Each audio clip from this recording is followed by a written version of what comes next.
No, you tell us. Because they saw the PLO as the biggest threat.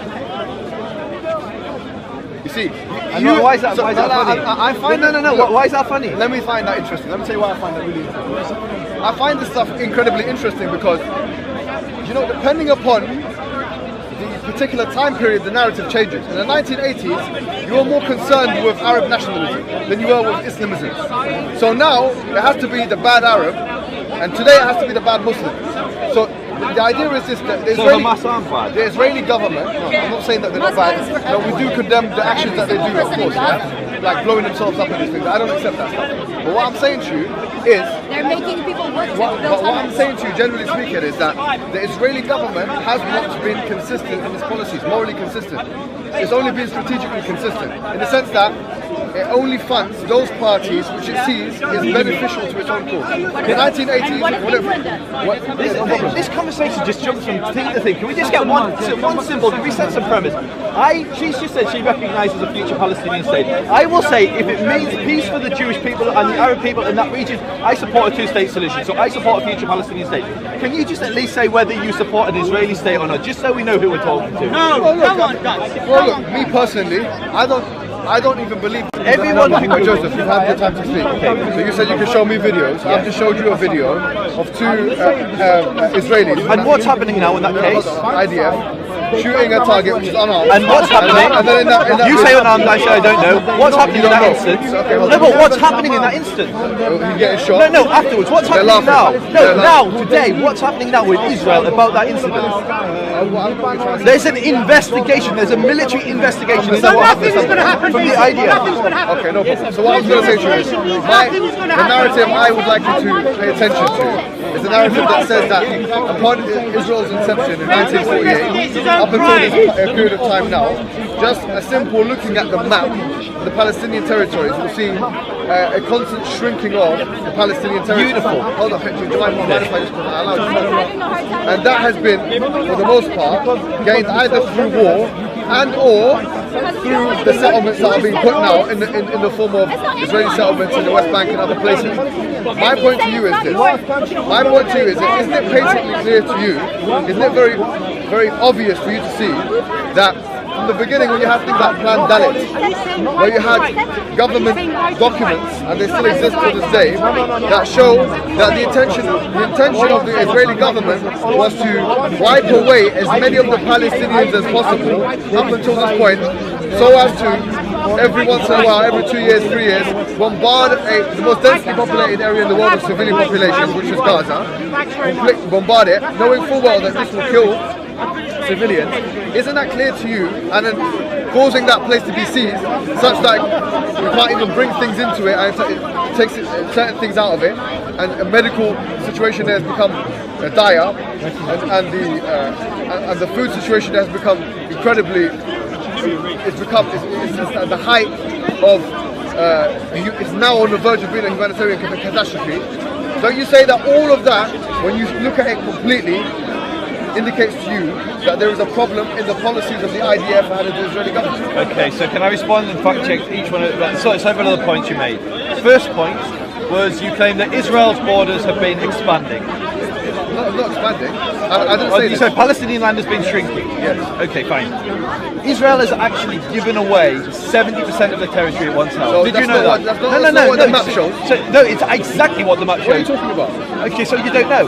What Sinai. So Israel. Sinai was never Israel's in the first place. Oh my gosh! Okay, so let's go through. Let's go through the history of the conflict. Let's go through the history. We don't need to go through the whole history. You said Sinai. Sinai's part of This Egypt. is why I don't like arguing. People dictate the term. I respond to what you say, and then you say I don't want to talk about that. Joseph, come on. You don't have to get overexcited because here we're having a diplomatic discussion. Okay, so let me respond. I know you're trying to patronise me and calm me down. That's how it feels. You are getting angry. I'm getting animated. Yes, I'm not getting angry. Okay, but you don't have to say, oh my god. I'll let you talk. Say, oh my gosh, yeah. Just tell me at any point, you know, at any point, I'm sorry if my volume is offending you. But can I just respond to my point? No problem. I'll quiet it down. At any point, if I you want to talk, I'll let you talk. I just can't finish one point, right? Now we know the two conflicts in Egypt, the 1967 conflict and the 1973 conflict, which amounted to obviously Israel taking part of Sinai away and then giving it back in 1973. I wouldn't consider, you're saying that Israel, see here, the fallacy of equivocation. You said here, Israel has given back 70% of land. What he means to say is that Israel has given back 70% of land that it never owned in the first place. How do you think states are born, Muhammad? How did the Islamic Caliphate come to stretch? No, listen, because it's a very important point. How did, say, the Mamluks or any of the different caliphate? How did they come? I didn't know that. There was ones in Egypt and ones in. So how did they come? How did they come to expand and have so much territory? Because they acquired it in conflict. In most cases, states are born out of conflict. Yeah, and borders are defined by war, and the victor sets the border. Well, Israel. Let me finish because I let you finish. Yeah. Israel was victorious in wars that it did not start, and Israel acquired land and exchanged it for peace. It gave back the Sinai Peninsula. It gave back Gaza. It gave back parts of Lebanon. It gave back the parts of the West Bank. Yeah. Huh? Yeah, and all the parts of the West Bank. So go through the list again. Gave back Sinai. Sinai. Yeah, which never was part of Israel in the first place. How are states born? How did Britain come to have its born? How come Scotland is part of the UK? Well, hold on. No. It's a straight question. Okay, so there was an Act of the Union in 1509 or whatever it was. So the British and the Scots were fighting for a long time. Yeah. There was an Act of the Union. No, but were the British and Scots fighting for a long time? Whatever it was. No. States are born out of conflict. Most of the It wasn't a war that made Scotland part of the UK, by the way. The British and the Scots were fighting. The Jacobean Wars. Hold on. There was no war that led to Scotland being part of the UK. How come the British claimed to be in there? But there was an Act of the Union. Fine, I hear what you're saying, but was Britain and Scotland fighting for centuries?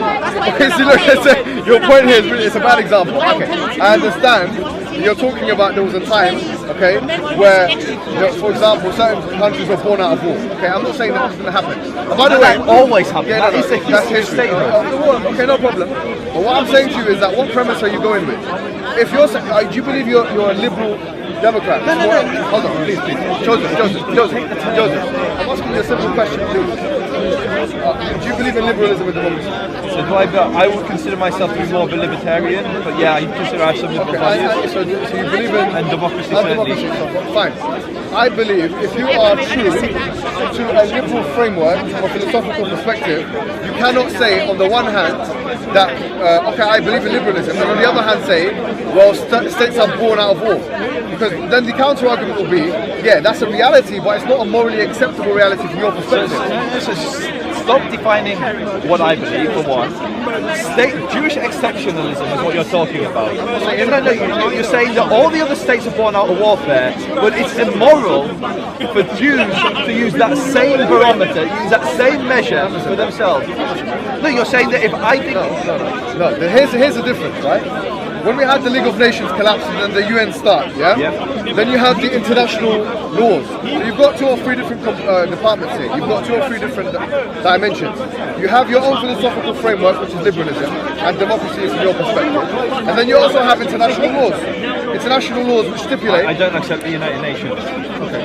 So it's a different conversation. The United Nations just nominated Syria to be in charge of chemical warfare, whatever it is. We all have our... Saudis in charge of the Human Rights Council. Me personally, I have my own reservations with the United Nations, no problem. But what I'm saying is that you can't say you don't accept the United Nations on the one hand, and the country which you're an advocate for, which is Israel, is not only part of the United Nations, but is a shaping country in the United Nations. It's the one nation that is continuously... It's the one nation in the last 100 years which has had its country, maybe not the one nation, but it's one of few nations in the last 100 years which has had the benefit of being defined as a country because of the United Nations. So it's interesting that he's saying... I disagree that... Joseph, you said it yourself. No, that's not what I said. I said the United Nations voted to recognise... There was a resolution in 1947. The United Nations does not have the legal power to create nations. I understand, but in 1947 there was a resolution. From that resolution was begotten Israel in 1948. So had the resolution not taken place, then Israel would not be here. What do you believe that vote was? Just so we can understand if we're talking on the same term. So from my understanding of history, throughout the 1940s and 50s, 1940s, the early 1940s, mid-1940s, there was this constant pressurization that the Zionist lobby was putting on Britain, to the extent whereby in 1943, I think it was.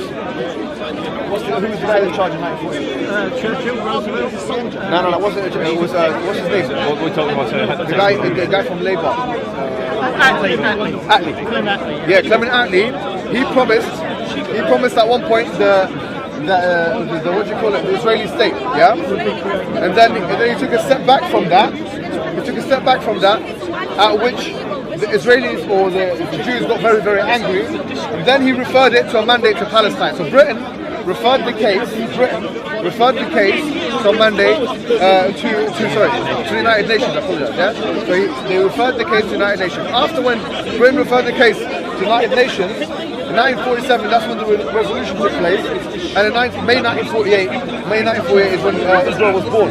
So here, what we're saying is, you're saying I don't accept the United Nations. The irony of that is, you're saying you don't accept an organisation that actually had it not been in existence, had it not put in the resolution, Israel would not exist. So do you believe the resolution brought Israel into existence? I believe that without the resolution, Israel would not have come into existence in May 1948.